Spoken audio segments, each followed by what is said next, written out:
आज हम पढ़ने वाले हैं चैप्टर नंबर 4। ये जो किताब है 12वीं की जिसकी हम अभी चर्चा कर रहे हैं, इसके 3 थीम्स हैं। आपको मालूम है, थीम 1 जो है उसमें 1 से 4 तक के चैप्टर हैं, फिर थीम 2 आएगा। इसी तरीके से पहले में आप एंशिएंट में बात करते हैं, दूसरे में मिडिवल में और तीसरे में आप बात करते हैं मॉडर्न की।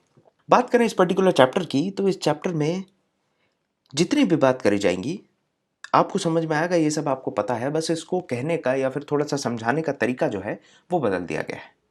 यहाँ पर हम थिंकर्स की बात करेंगे, कुछ विश्वासों की, बिलीफ्स की बात करेंगे। जो नया कल्चर डेवलप होता है, एक टाइम लिमिट दी है यहाँ पर। देखिए क्या टाइम लिमिट है, 600 बिफोर कॉमन एरा से लेके हमने 600 कॉमन एरा तक की बात करी जाएगी। मतलब ये लगभग 600 साल इस तरफ और 600 साल इस तरफ की बात है। लगभग 1200 साल की ये पूरी कहानी हम चर्चा में लेके आने वाले हैं। शुरू करें चर्चा। सबसे पहले ओवरव्यू में देखिए, हमें पता चलेगा मैसेजेस के बारे में। हमें पता चलेगा कि महावीर का क्या मैसेज है, जैनिज्म कैसे बढ़ता है, कैसे स्प्रेड होता है, इसकी जानकारी लेंगे।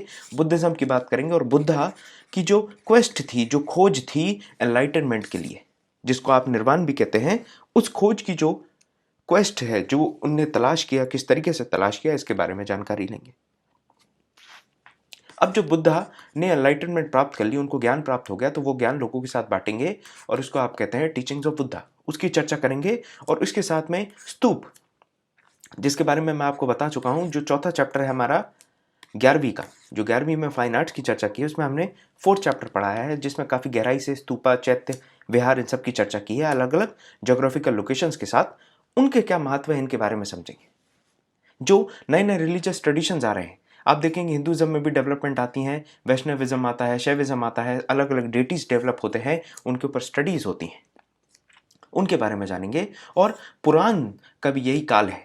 आपको पता है, हम पढ़ते आ रहे हैं, ऋग्वेद लिखा गया, फिर उसके बाद बाकी के जो अथर्ववेद, सामवेद, यजुर्वेद, ये सारे लिखे गए। धीरे धीरे आप देखते हैं कि ब्राह्मण लिखे जाएंगे, अरण्यक लिखे जाएंगे और अंत में आप देखें पुराण भी लिखे जा रहे हैं। उपनिषद हो गए, ब्राह्मण हो गए, अरण्यक हो गए, ये सारे लिख चुके होंगे, अब पुराण लिखे जाएंगे। आपको मैंने बताया था कि वेद जो है वो विमेन और जो शूद्रास थे। अब ये शूद्र कब डेवलप होते हैं, जब आप देखेंगे रिजिडिफिकेशन होता है सोसाइटी में, जो वर्ण सिस्टम है वो रिजिडिफाई होता है लेटर वैदिक पीरियड में। उसके बारे में हम देखेंगे। लेटर वैदिक पीरियड में जैसे ही रिजिडिफिकेशन होगा, तो जो वर्ण सिस्टम है, वर्ण सिस्टम बहुत ज़्यादा फिक्स हो जाएगा, रिजिड हो जाएगा, जिसकी वजह से जो शूद्र है उनको अलाउ नहीं किया जाएगा वेद सुनना।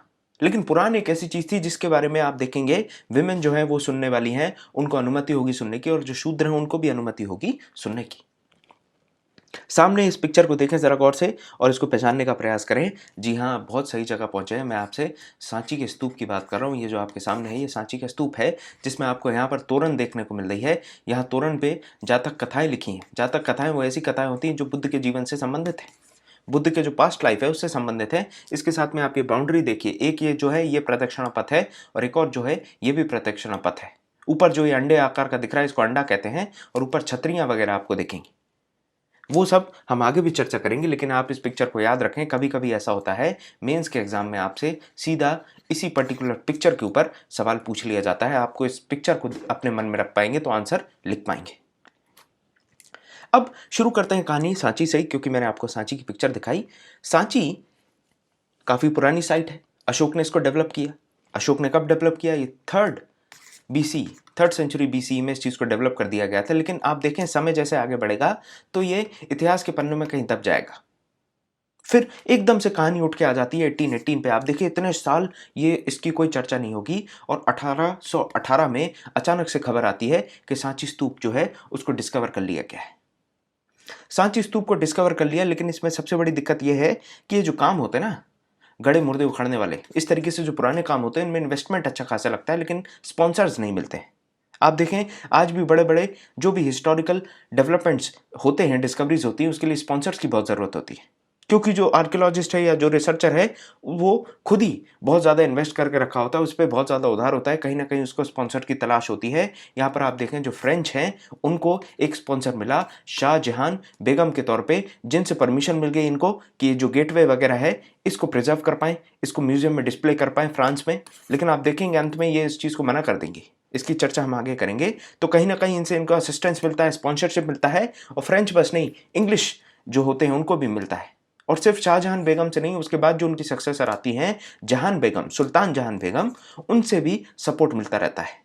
किस तरीके का सपोर्ट मिलेगा? ये प्रिजर्वेशन के लिए पैसे देने वाली है, ये म्यूजियम एस्टैब्लिश करने के लिए पैसा देने वाली हैं, गेस्ट हाउस एस्टैब्लिश करने के लिए पैसा देंगी, साथ में पब्लिकेशन करना है जो स्टडीज का, उसके लिए पैसा दिया जाता है। मतलब कुल मिला के हर चीज के लिए अच्छा खासा पैसा दिया जाता है। और आज क्या स्थिति है सांची स्तूप की आपको मालूम है? आज ये संरक्षण में है, प्रोटेक्शन में है आर्कियोलॉजिकल सोसाइटी ऑफ इंडिया के। यहां से और आगे बात चलते हैं। बात आती है कि ये जो मिलेनियम था आपका मिड, मतलब ये मान के चलिए 500 बीसीई के आसपास, 500 से 600 बीसीई के आसपास। अब मिलेनियम मतलब होता है 1000 साल, ठीक है। और इसके बाद आप देखेंगे सेंचुरी क्या होता है, 100 साल होता है। तो इस तरीके से आप समझिए जो मिड ऑफ फर्स्ट मिलेनियम था आपका, उसमें आपको देखने को मिलेगा क्या सिचुएशन आ रही है। सिचुएशन ये आ रही है कि जो वर्ल्ड हिस्ट्री उसमें चेंज आ रहा है।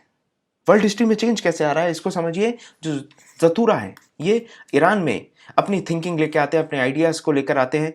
कॉन्गजी जो है वो कन्फ्यूशियस भी कहते हैं, जिनको ये चाइना में अपना आइडियाज को प्रेजेंट करते हैं, चाइना में अपनी फिलॉसफी से बहुत सारे फॉलोअर्स बनाते हैं। उसी तरीके से सुकरात या सोक्रेट्स कहते हैं, सोक्रेट्स, प्लेटो, एरिस्टोटल ग्रीस में, महावीर और गौतम बुद्ध भारत में। अलग अलग थिंकर्स अपनी फिलॉसफी से लोगों की सोच को बदल देते हैं, नए आइडियाज को इंट्रोड्यूस करते हैं समाज में।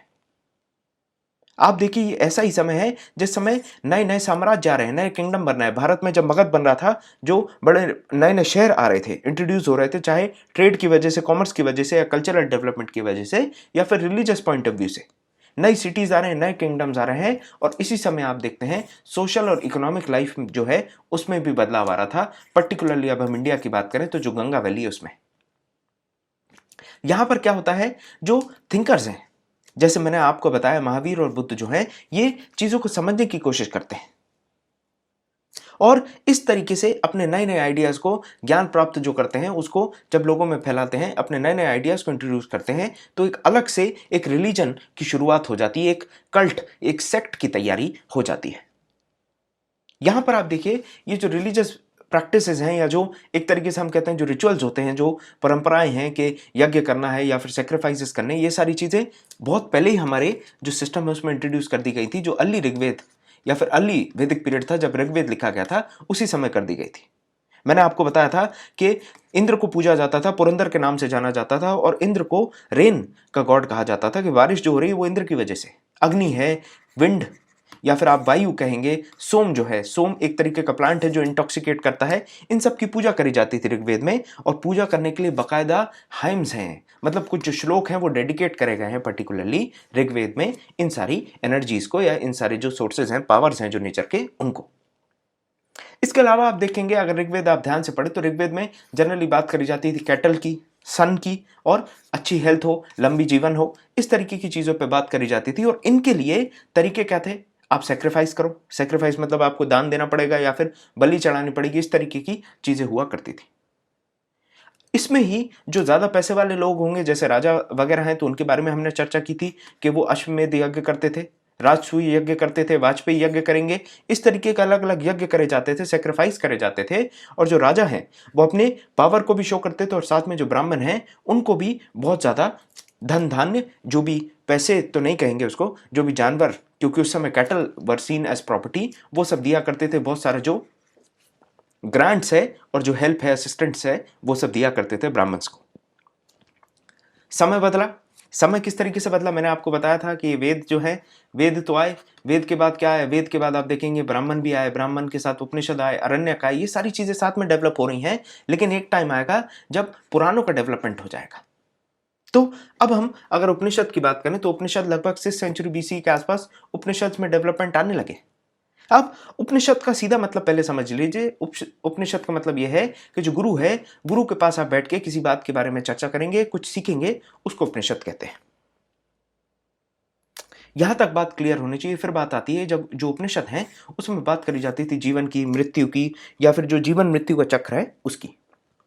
अब जीवन मृत्यु के जो चक्र की बात करी जाएगी, इससे क्या समझ में आता है? इससे आपको यह समझ में आता है कि लोगों के मन में बहुत सवाल उठने वाले हैं। सवाल उठेगा कि मरने कैसे वाले हैं, मरेंगे तो स्वर्ग में जाएंगे, नर्क में जाएंगे, अगला जो जन्म है वो जानवर का मिलेगा या फिर इंसान का मिलेगा, कुत्ता बना देंगे, चींटी बना देंगे, इस तरीके के बहुत सवाल हुआ करते थे। अब जब सवाल होंगे तो सवालों पे जवाब भी होंगे, जवाब सब नहीं मानेंगे तो वाद विवाद होगा, डिबेट होंगे, और डिबेट जो है बड़े गर्मा जाते थे। ये सारी चर्चाएं चल रही हैं, लोग बहुत स्पेक्युलेट करने लगे कि अगर हमें, क्योंकि एक चीज मैं आपको बता दूं, बहुत सी ऐसी किताबें लिखी जा रही थी, आप अगर फला चीज करेंगे, जैसे अपने मृत्यु के समय अगर गाय दान दे देंगे तो बैतरनी नदी पार करने में आसानी होगी, तो गाय दान एक तरीके का सेक्रीफाइस हो गया। इस तरीके से अलग अलग सेक्रीफाइस जिसका इंपॉर्टेंस बढ़ गया, कुछ लोग बहुत ज्यादा सेक्रीफाइस करने लगे और कुछ लोग जो हैं वो इनको नकारने लगे, कुछ उनको नहीं मानते थे। तो दोनों तरीके के लोगों में डेवलपमेंट आएगा। आप देखिए बुद्धिस्ट टेक्स्ट में बताया जा रहा है लगभग 64 सेक्ट जो स्कूल ऑफ थॉट्स हैं वो डेवलप हो गए थे। ये डिबेट्स जो अलग अलग चीजों को फॉलो करते थे, 64 प्रकार की चीजें होंगी, 64 बातें होंगी, और 64 बातों को मानने वाले 64 ग्रुप होंगे, 64 ग्रुप्स होने वाले हैं। मजेदार बात यह है कि ये जो 64 ग्रुप हैं इनके एक एक लीडर होंगे, और वो एक लीडर या जो मेन टीचर हैं वो जगह जगह घूमते थे और जगह जगह घूम के अपनी बात रखने का प्रयास करते थे। अगर उनकी बात सही हो जाए, सामने वाला उनसे डिबेट में हार जाए, तो उनको उनका गुरु बनना, डिसाइपल बनना पड़ता था, शिष्य बनना पड़ता था। ये डिबेट जो होते थे उसके लिए भी एक प्रॉपर नाम दिया गया है जगह का, उसको कहते थे आप कुटागरशाला या कुटागरशाला कहेंगे, जिसका मतलब यह है कि एक कुटिया है, एक हट है जिसका जो रूफ है वो पॉइंटेड है, कुटागरशाला कहा जाता था। जैसे यहां पर भी देखें इस तरीके का कुछ होता है, लेकिन इवन दो ये कुटागरशाला नहीं है, लेकिन इस तरीके का एक पॉइंटेड रूफ होगा और नीचे जो होगा आपका हट बना होगा, झोपड़ी बनी होगी। यहां तक आपको बात समझ में आ रही? इसके आगे आप देखें तो फिलोसोफर जो हैं वो वाद विवाद करेंगे, डिबेट करेंगे। जैसे मैंने आपको बताया कि जो उनका राइवल होगा, शास्त्रार्थ कहते थे उसको, आप चाहेंगे तो वीडियोस देख सकते हैं, यूट्यूब पे बहुत वीडियो पड़े हैं जिसमें शास्त्रार्थ के बारे में बताया है। कुछ कंडीशंस रखी जाती थी, जैसे शर्त लगाते हम कि अगर ये करेंगे तो तुम्हें ये करना पड़ेगा, हमें ये करना पड़ेगा। उसी तरीके की शर्त लगाई जाती थी कि अगर हमने अपनी बातों से आपको कन्विंस कर दिया तो उसके बाद आपको हमारा शिष्य बनना पड़ेगा। कुछ जगह पर ऐसा होता था कि अगर आप हमसे शास्त्रार्थ में हार जाओगे तो आपको जल समाधि लेनी पड़ेगी, मतलब आपको पानी में डूब के अपनी जान देनी पड़ेगी। इस तरीके के अलग अलग जो फिलोसोफर्स हैं, अलग अलग जो टीचर्स हैं, वो अपनी अलग अलग कंडीशंस रखते थे। आप देखिए यहां पर ही दो इंपॉर्टेंट सेक्ट या दो इंपॉर्टेंट टीचर्स हैं जिनका नाम बहुत ज्यादा चमकने वाला है, जो अपने आइडियाज की वजह से बहुत पॉपुलर होते हैं, वो है महावीर और बुद्ध। एक तरफ जहां वेदास की अथॉरिटी को, वेदास की इंपॉर्टेंस पे सवाल उठ रहे थे, दूसरी तरफ जो महावीर और बुद्ध की फिलॉसफी है, जो उनके आइडियाज हैं, वो धीरे धीरे पॉपुलर हो रहे थे। एक तरफ आप देख रहे हैं कि लोग ये कहते हैं कि अगर आप यहां पर गलत कर्म करेंगे तो अगले जन्म में आपको दिक्कत होगी, या फिर आप जो जीवन मृत्यु के चक्र है उसमें फंसे रहेंगे। और उसी समय जब लोग कंफ्यूज्ड हैं, लोगों के पास कोई आइडिया नहीं है, उस समय बुद्धिज्म और महावीर या बुद्धा और महावीर आइडिया लेके आते हैं कि आपका ये जो चक्कर है इससे आप बाहर आ सकते हैं, आप लिबरेशन प्राप्त कर सकते हैं। ये जो जिंदगी के ये जो उतार चढ़ाव है, ये जो आडंबर है, ये जो दुनिया का दर्द है, दुख है, इससे आप आसानी से बाहर निकल सकते हैं। इस तरीके के आइडियाज प्रेजेंट कर दिए जाते हैं महावीर और बुद्ध के द्वारा। क्योंकि ब्राह्मण्स क्या कह रहे हैं? ब्राह्मण्स ये कह रहे हैं कि आज अगर आप अच्छे कर्म करोगे तो अगले जन्म में आपको ब्राह्मण बनाएंगे, या फिर आज आप बुरे कर्म करोगे तो अगले जन्म में आपको शूद्र बना देंगे। इस तरीके से जेंडर या फिर कास्ट की बातें ये करा करते थे कि अगले जन्म में आपके साथ ऐसा हो सकता है। महावीर और बुद्ध ने कहा अगला जन्म तुम्हारा होगा ही नहीं, ये जो चक्र है, ये जो जीवन मृत्यु का चक्र है, इससे तुम्हें आजादी मिल जाएगी, ऐसा रास्ता है हमारे पास। अब कोई ऐसी बात सुन ले तो स्वाभाविक सी बात है, चाहे वो लो कास्ट का हो या हाई कास्ट का हो, चाहे वो किसी भी जेंडर का हो, वो अट्रैक्ट होगा ऐसी बातों की तरफ, और इन्होंने जो रास्ते दिखाए उन रास्तों पे चलना शुरू कर देगा। यहां पर एक इंपॉर्टेंट बात यह समझने की जरूरत है कि चाहे बुद्धा हो या महावीर, दोनों ने जो भी बातें करी वो हमेशा ओरली बताई गई हैं, और हमारे शुरुआत में जो वेद हैं, जो ऋग्वेद की भी बातें हैं जो ऋषि मुनियों ने की, वो भी ओरली की गई थी। तो बुद्धा की जो भी बातें रही वो ओरली ये समझाते थे, जब ये बैठते थे और सुनाते थे सबको तो अच्छे तरीके से ये ओरली चीजों को समझाते थे। इनकी डेथ के बाद लगभग 4th से 5th बिफोर कॉमन एरा के समय पे इनकी जो टीचिंग्स है उनको जो भी सीनियर मॉन्क्स थे उन्होंने कंपाइल करा, और ये कंपाइल कहां करा गया? वैशाली में किया गया। पाली में इसको वैशाली कहते हैं और सही मायने में इसको वैशाली कहते हैं, जो आज के बिहार में है। और ये जो पूरा कंपाइलेशन है इसको त्रिपिटक कहते हैं, ये भी आपको पता है। त्रिपिटक या त्रिपिटक कहते हैं। त्रि मतलब होता है 3, जिसमें आपको पता है विनय, सुत और अभिधम। 3 पिटक के रूप में जो बुद्धा की टीचिंग है उसको बताया गया। साथ में जो नए मॉन्क्स अपनी अपनी बात रखते थे, अपने अपने इंटरप्रिटेशंस देते थे, उनको भी बुद्धा के जो लिटरेचर है, जो बुद्धिज्म की लिटरेचर है, उसमें ऐड करते गए। पर्टिकुलरली बात करें तो जो एक पिटक है विनय पिटक नाम से, उसमें रूल्स एंड रेगुलेशंस दिए हैं कि आपको किस तरीके से संघ में रहना है, क्या रूल्स हैं, क्या ऑर्डर्स हैं आपको फॉलो करने, ये सारी चीजों के बारे में। बुद्धा की टीचिंग के बारे में सुत्त पिटक में दिया गया है। इसमें बहुत से किस्से कहानियां हैं, जिससे क्योंकि बुद्धा की तरीका था कि वो आम लोगों को स्टोरीज के फॉर्म में चीजें समझाया करते थे। स्टोरीज आपको याद रहती हैं और स्टोरी से जो आप सबक लेते हैं वो भी आपको याद रहता है, इसलिए बुद्धा कहानियों के फॉर्म में चीजें समझाते थे और वो सुत्त पिटक में मिलेगी। फिर आता है अभिधम पिटक, जिसमें फिलॉसफी जो है पर्टिकुलरली बुद्धिज्म की और भी उसके आसपास की चीजों की, उनको डील किया जाता है। इसके बाद की जो कमेंट्रीज हैं वो भी जो बुद्धिस्ट स्कॉलर्स हैं वो लिखते गए और वो भी बुद्धिज्म के लिटरेचर में ऐड हो जाती है। कुछ महत्वपूर्ण बुकें हैं, जैसे एक है दीपवमसा, ये श्रीलंका में ये किताबें लिखी गई थी। आपको पता है कि अशोक ने अपने बच्चों को भेजा था श्रीलंका में एज एम्बेसडर्स, ताकि वो बुद्धिज्म को और ज्यादा बढ़ा पाएं और विस्तार कर पाएं, जो ज्ञान है बुद्ध का उसको हर जगह पहुंचा पाएं। तो दीपवमसा लिखी गई। द्वीप या दीप, तो द्वीप मतलब आप समझ गए आइलैंड। तो जो क्रॉनिकल्स हैं आइलैंड पे, जो स्टडी या जो क्रॉनिकल्स हैं, जो भी चीजें घटना घटी उनके बारे में लिखा गया दीपवमसा और महावमसा में। ये दो किताबें इंपॉर्टेंट हैं। ये किताबें मैं बार बार इसीलिए बता रहा हूं, कभी ऐसा होता है 4 ऑप्शंस दिए होंगे A B C D और पूछा जाएगा which of the following out of them is not a Buddhist book या फिर बुद्धिस्ट स्क्रिप्चर। तो वहां पर आपको पता होना चाहिए कि ये कौन सी किताब जो है ये बुद्ध से संबंधित नहीं है या बुद्धिज्म से संबंधित नहीं है। इसके लिए आपको पता होना चाहिए कौन सी संबंधित है। अब जैसे अभी मैंने बताया कि भाई श्रीलंका में तो बुद्धिज्म फैल गया था और किताबें लिखी जा रही है, तो क्या सिर्फ श्रीलंका में फैला? नहीं, चाइना में भी पहुंचता है, चाइना के अलावा म्यांमार में भी पहुंचेगा, चाइना से आप देखेंगे कोरिया में जाएगा, कोरिया से जापान में पहुंचेगा जहां पर जैन बुद्धिज्म प्रैक्टिस करा जा रहा है। इस तरीके से अफगानिस्तान बामियान वाले इलाके में भी पहुंचता है बुद्धिज्म। हर जगह जहां तक अशोक की टेरिटरीज थी और जहां पर बॉर्डर लगती थी दूसरे साम्राज्यों से, तक वहां तक अशोक ने अपने एम्बेसडर्स भेजे। तो इस वजह से आप देखेंगे बुद्धिज्म की जो नॉलेज है उसके लिए, या बुद्धा के जो इंपॉर्टेंट साइट्स है, इंपॉर्टेंट प्लेसेस हैं, उनको देखने के लिए दूर दूर से लोग आएंगे। जिसमें एग्जांपल आपने फाहीन या फिर हुनसंग, जिसको आप जोंगजंग भी पढ़ सकते हैं, ये बहुत दूर दूर से ट्रैवलर्स आते हैं। फाहीन, हुनसंग, इनसिंग, इस तरीके से बहुत ट्रैवलर्स आते हैं अलग अलग समय में। ये ट्रैवलर्स आएंगे तो किस चीज़ के लिए आएंगे? ये आएंगे जो बुद्धा की टीचिंग्स हैं, जो अलग अलग लिटरेचर है, उसको कलेक्ट करेंगे और उस लिटरेचर को कलेक्ट करके ये क्या करने वाले हैं?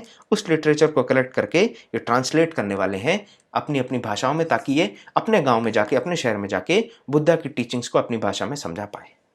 ये बड़ी बड़ी जो उस समय की यूनिवर्सिटीज थी, नालंदा है, तक्षशिला है, या फिर जहां पर भी बुद्धिस्ट मोनेस्ट्रीज हैं, टेम्पल्स हैं, चैत्य हैं, विहार हैं, वहां से इंफॉर्मेशन को इकट्ठा करते थे, भाषा सीख कर उसको ट्रांसलेट करते थे और उसके बाद अपने जहां पर भी वो रहते हैं वहां लेकर जाया करते थे।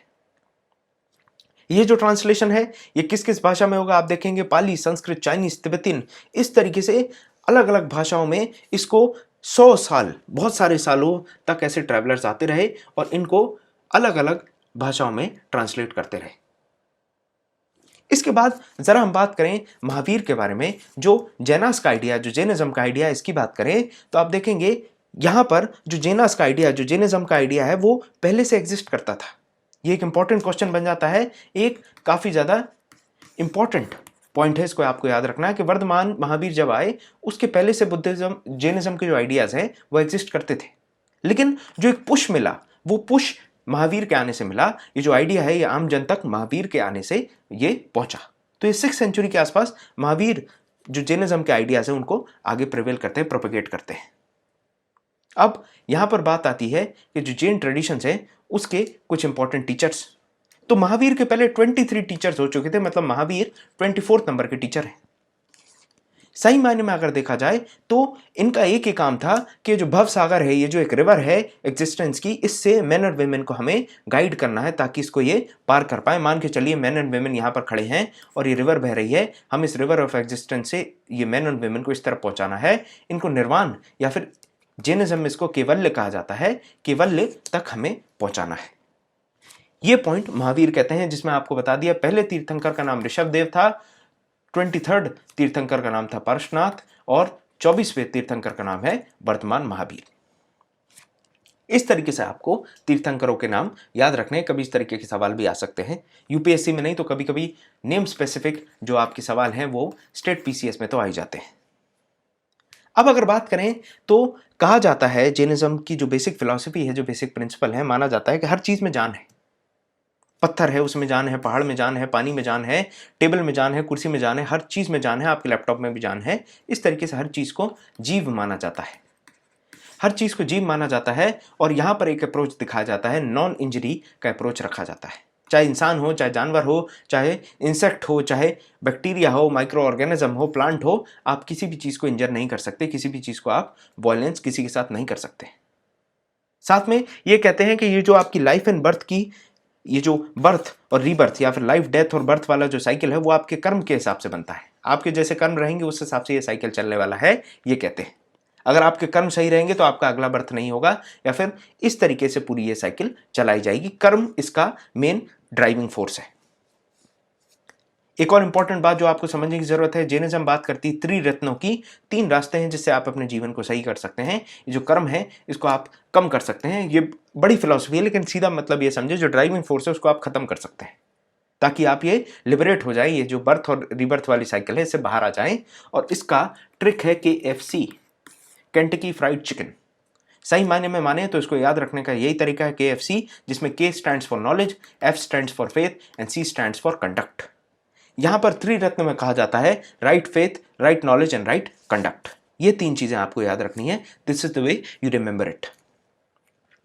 अब इसके साथ में आप देखेंगे जैसे जैसे जो ऑर्गेनाइजेशन है, सिंपल अगर आप एक बात करें, कंपनी है, कंपनी में 5 एम्प्लॉय हैं और थोड़े दिन में वो 500 हो जाते हैं, तो एक सेट ऑफ रूल्स होने चाहिए कि ये इतने बजे आना है, इतने बजे जाना है, इतने बजे लंच होगा, और वो सारी चीजें फिक्स हो जाती हैं।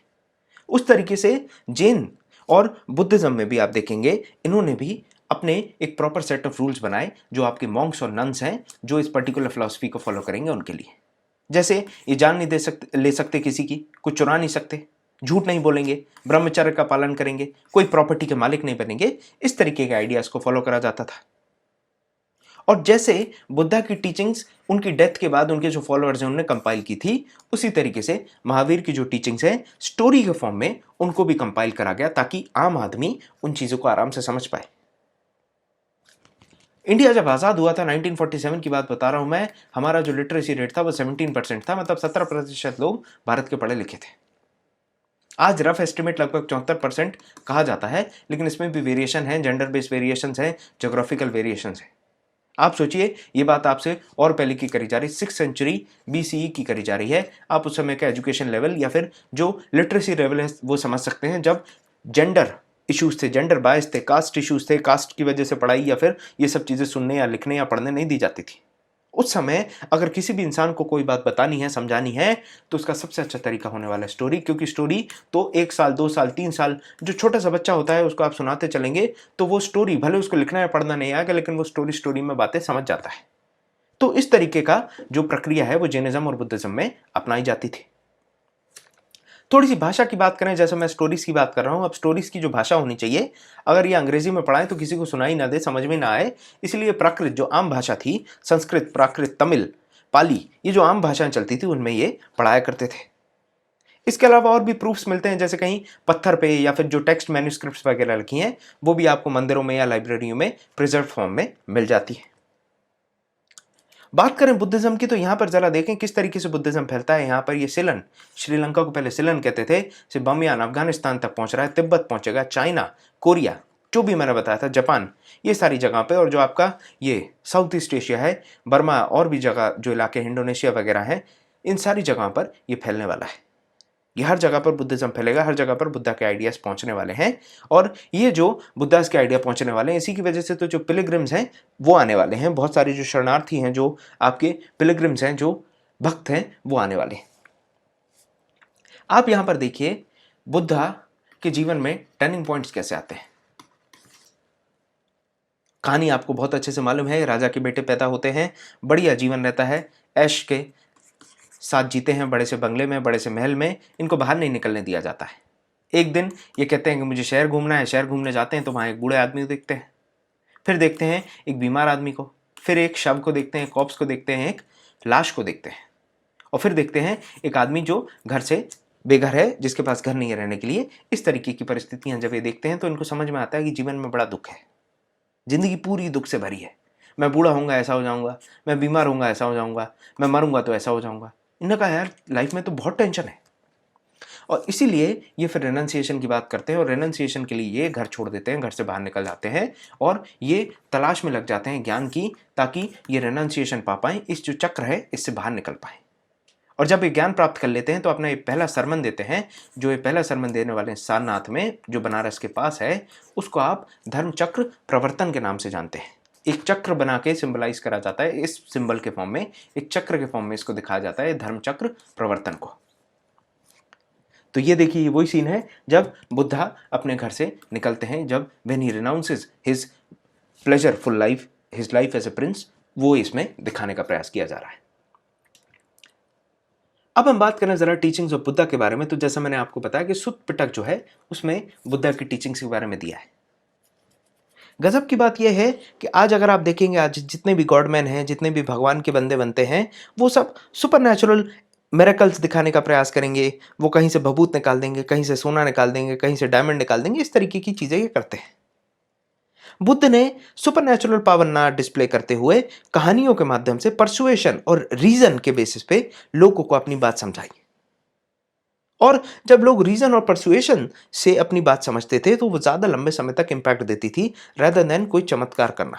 ये चमत्कार को नमस्कार करने वाला अप्रोच बुद्ध का नहीं था। एक कहानी है, बड़ी पॉपुलर कहानी, आपने सुनी होगी, नहीं सुनी मैंने सुनाई थी लेकिन मैं फिर से सुनाना चाहूंगा। कहानी ऐसी है कि बुद्धा के पास एक औरत आती है जिसका बेटा मर जाता है, छोटा सा बच्चा था, वो मर जाता है। औरत बहुत दुखी थी। औरत ने कहा कि आप बहुत शक्तिशाली हैं बुद्ध महाराज, आप मेरे बच्चे को फिर से जीवित कर दीजिए। बुद्ध ने कहा ये तो कोई बड़ी बात नहीं है, इतनी आसान काम के लिए तुम मेरे पास आई हो, चलो ठीक है अभी कर देता हूं मैं, मुझे बस एक चीज चाहिए। तो लेडी जो थी, जो औरत थी, उसने कहा अरे बच्चे की जान के लिए तो कुछ भी बताओ क्या चाहिए। उन्होंने बोला कि एक कटोरी मस्टर्ड लेके आओ, राई, राई का दाना समझते हो आप, तो एक कटोरी राई का दाना लेने को बोलती है। बुद्ध ने कहा एक कटोरी राई का दाना लाओ, लेकिन एक कंडीशन है, ऐसे घर से लाओ जहां किसी की मृत्यु ना हुई हो। वो लेडी पूरे गांव में घूमती है, हर घर में जाती है, जैसे ही वो राई का दाना, राई की कटोरी मांगती है और फिर पूछती है तुम्हारे घर में किसी की डेथ तो नहीं हुई। वो कहते हैं हाँ ठीक है, यहाँ पर मेरे पिताजी, मेरे दादाजी, मेरी माताजी, इस तरीके से किसी ना किसी के जीवन में कहीं ना कहीं, कोई ना कोई, किसी न किसी जगह पर, किसी न किसी घर पे मृत्यु हुई रहती है। ऐसा कोई घर नहीं होगा जिसमें मृत्यु नहीं है, ऐसा कोई घर नहीं है जिसमें जन्म नहीं है। और उस परिस्थिति में जब बुद्ध के पास ये महिला लौटती है तो उसको समझ में आता है कि महिला खाली हाथ है, और उस खाली हाथ के साथ उस महिला को ये समझ में आता है कि ये इट्स पार्ट ऑफ लाइफ। और जब औरत ये बात एक्सेप्ट कर लेती है, ये बुद्धा के सिखाने का तरीका था, समझाने का तरीका था। ये चमत्कार करके नहीं बताते थे, रीजन या परसुएशन से अपनी बात समझाया करते थे, स्टोरीज से समझाया करते थे, सामान्य भाषा जो होती है, ऑर्डिनरी लोगों की जो भाषा होती है, उसमें समझाया करते थे। यहां पर बुद्धिस्ट फिलॉसफी जो है उसमें कहा जाता है जो दुनिया है वो ट्रांसिएंट है, हमेशा बदलती रहती है, एक बहती नदी की तरह है। आप एक नदी में यहां पर आप डुबकी लगाएंगे, बाहर निकलेंगे तो जहां आपने डुबकी लगाई थी वो बहुत आगे चली चुकी है, जा चुकी है। साथ में अनंत है, इसमें कोई सोल नहीं है, इसका कोई अंत नहीं है। साथ में ये अनंत है, इसमें कोई भी चीज परमानेंट नहीं, हर चीज जो है वो कोई भी इटर्नल या परमानेंट जैसा कुछ है नहीं। यहां पे ये चीज बुद्ध बताते हैं। ये कहते हैं कि जिंदगी जो है वो पूरी दुख से भरी है। आपको मालूम है जिंदगी बहुत ही खराब चीज है, जो जिंदगी है वो दुख से भरी है। बाहर निकलते हैं घर के, बूढ़े आदमी को देखते हैं, तबीयत खराब आदमी को देखते हैं, एक कॉप्स, एक लाश को देखते हैं, या फिर एक आदमी को देखते हैं जिसका घर नहीं है। तो इनको समझ में आता है life is full of troubles. और ये ट्रबल्स क्यों हैं इसके बारे में समझते हैं कि हमारे पास ट्रबल्स इसीलिए हैं क्योंकि हम मॉडरेट पाथ को अप्रोच नहीं करते, हम मध्यम मार्ग को नहीं लेते हैं, हम एक ऐसे रास्ते पे नहीं चलते हैं जहां पर हम ज्यादा पेनांस भी ना करें, ज्यादा तपस्या भी ना करें कि एक पैर पे खड़े होके 10 दिन तक हम ओम ओम चिल्ला रहे हैं, या फिर हम सेल्फ इंडल्जेंस में भी ना लग जाएं कि बिल्कुल भौतिकवाद में लग जाएं कि प्यूमा के जूते पहनेंगे और लिवाइस के जैकेट पहनेंगे या जीन्स पहनेंगे और एलवी का ही हम बैग रखेंगे। इस तरीके से जो सेल्फ इंडल्जेंस होता है, जो इतना ज्यादा मटेरियलिस्टिक हो जाना और अपनी जिंदगी में जो अपने लिए ही करना, अपने सुख को ही देखते रहना, ये चीजें भी नहीं करनी। दोनों तरफ एक बैलेंस एस्टैब्लिश करके चलना है। पाथ ऑफ मॉडरेशन की बात करते हैं बुद्धा, और यही सही तरीका है बुद्धा बताते हैं जिससे आप ये जो चक्र है इससे बाहर निकल सकते हैं। इसके साथ में ये कहते हैं कि भगवान जैसा कुछ होता नहीं है, भगवान को ये नहीं मानते, भगवान का जो अस्तित्व है उसको नहीं मानते, क्योंकि भगवान का जो अस्तित्व है सही मायने में बुद्धा के हिसाब से वो इररिलेवेंट है। क्यों इररिलेवेंट है? तुम मॉडरेट पाथ पे चलोगे, तुम्हें लिबरेशन मिल जाएगा, निर्वाण मिल जाएगा, इसमें ईश्वर का तो कोई रोल ही नहीं है। God is not required in your freedom और liberation from the cycle of birth and rebirth. जो आपकी डेथ एंड रीबर्थ वाली जो साइकिल है उससे बाहर निकलने के लिए आपको ईश्वर की जरूरत ही नहीं। बुद्धा यहां पर जो भी बातें कर रहे हैं, यहां पर आप देखिए ये बातें सबके लिए एक जैसी होने वाली है, चाहे वो लोअर कास्ट हो, हायर कास्ट हो, चाहे वो राजा हो या फिर गृहपति, मतलब कोई जमींदार टाइप से, जमीन अच्छी खासी हो जिनके पास, कोई भी हो, उन सबसे ये कहा जाता था ये मेरी जो टीचिंग्स है वो सबके लिए एक जैसी हैं। आपको एक ह्यूमन, इंसानियत से भरी और इथिक्स, आदर्शवादी जीवन जीने की जरूरत है। सोशल रिलेशंस को चेंज करने की बात करते हैं जब ये अपने सुत पिटक में समझाते हैं कि जो अमीर आदमी है उसको गरीबों के साथ किस तरीके से व्यवहार करना चाहिए, सर्वेंट्स हैं उसके साथ किस तरीके से व्यवहार करना चाहिए, ये सब उन्हें सुत पिटक में बताया है। जब ये अंतिम दिन थे बुद्धा के, तब बुद्धा ने ये कहा था कि आपको खुद का दीपक बनना है, आत्मदीपो भव। आपको खुद का दीपक बनना है और आपको मेहनत करनी है, आपको कंटिन्यूसली ये कोशिश करनी है कि आप लिबरेशन हासिल करें, निर्वाण को हासिल करें। और निर्वाण को हासिल करने के लिए आपको सेल्फ रियलाइजेशन की जरूरत है। अपना जो ईगो और डिजायर्स है इसको आपको खत्म करने की जरूरत है, तभी आप इस साइकिल से बाहर निकल पाएंगे, तभी आप इस दुनिया को छोड़ पाएंगे। अब बुद्धा की जो बातें हैं ये बहुत लोगों को प्रभावित करती थी, इसीलिए बहुत सारे लोग इनसे जुड़ते हैं। लोग जुड़ते हैं तो फिर संघ बनता है एक, वो आरएसएस वाला संघ था जैसे, उसी तरीके से संघ बनता है। यहां पर आप देखिए ये जो टीचर्स हैं, ये टीचर्स जो हैं ये धम्मा सिखाएंगे, जो भी इनके डिवोटीज हैं ये सब में बुद्धा का मैसेज फैलाएंगे, और ये जो मैसेज है ये धम्मा का मैसेज है, जो धर्म है उसका मैसेज है। इनके पास कुछ नहीं रहने वाला, सिर्फ एक कटोरा रहेगा जिसमें घर भीख मांगेंगे और भीख मांग के खाना खाएंगे। इस तरीके से ये अपने जीवन यापन करेंगे भीख मांग के, इसीलिए इनको भिक्षु कहा जाता है, क्योंकि भीख मांग रहे हैं, भीख मांग के अपना जीवन यापन करते हैं।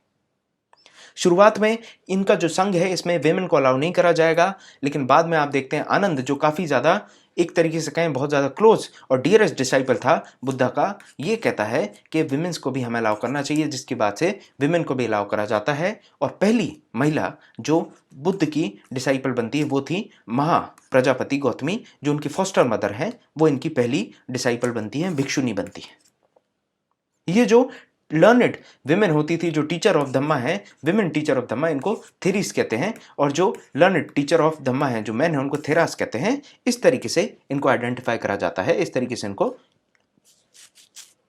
समझा जाता है। अब ये मैसेज जो है बुद्धा का वो हर जगह पहुंच रहा है, जहां पर भी वहां पहुंचेगा।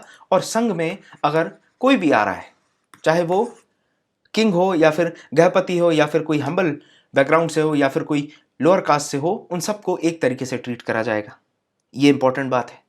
साथ में आप देखेंगे जो सोशल आइडेंटिटी है उसमें सबको बराबर देखा जाएगा, जो भिक्षुज या भिक्षुनीज हैं उन सबको बराबर देखा जाएगा, कोई इनमें ऊंचा नीचा बड़ा छोटा नहीं होने वाला है। संघ में कोई भी चीज होने वाली है तो उसमें आप देखेंगे क्या होता है, एक प्रॉपर ट्रेडिशन, एक प्रॉपर रूल्स होते थे और डिस्कशंस होंगे हर चीज के ऊपर।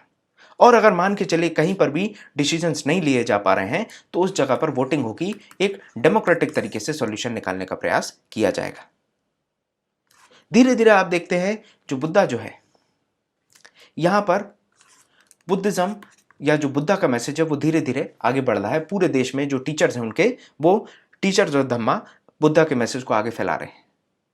उनके लाइफ टाइम में भी और जब उनकी डेथ होती है उसके बाद भी इस तरीके से इनका मैसेज फैलता है कि बुद्धिज्म के फॉलोअर बहुत ज़्यादा बढ़ जाते हैं। ये जो बुद्धिज्म है ये बहुत ज़्यादा रैपिडली ग्रो करता है। इसके रीजंस बहुत सारे थे, क्योंकि जो सोशल चेंजेस आ रहे हैं इसके अनुसार लोगों को लगा कि Buddhism is a much practical religion. साथ में जो रिलीजियस प्रैक्टिसेस थी वैदिक सिस्टम्स की, वो काफ़ी ज़्यादा कॉम्प्लिकेटेड थी और काफ़ी ज़्यादा डिससेटिस्फाइंग थी। इस वजह से भी बहुत सारे लोग जो हैं वो बुद्धिज्म की तरफ अपना झुकाव डेवलप करते हैं। यहां पर बात करी जाती है कि कोई सुपेरियरिटी ऑफ बर्थ नहीं है, यहां पर बात करी जाएगी आपको फेलो फीलिंग्स होनी चाहिए। जो एक भिक्षु है वो दूसरे भिक्षु के बराबर है, आप में कंपैशन होना चाहिए, सबके प्रति आपके अंदर करुणा होने चाहिए। इस तरीके की बातें ये करते हैं और मेन और विमेन जो हैं ये सब इनके जो आइडियाज इनसे अट्रैक्ट होते हैं।